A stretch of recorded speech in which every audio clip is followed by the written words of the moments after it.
Here's what we had to the end of the day. We got our light-ons installed with the 300-watt transformer.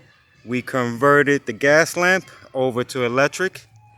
And we also managed to run our little pathway light on the side of the house as well too. Right down through there. All the way down to the back. Let me walk down to the side so you guys can see. Look at that, excellent lighting too. Oof.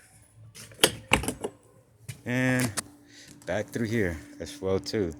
Tomorrow, well actually not tomorrow, but the next upcoming day, we have all this yard to do.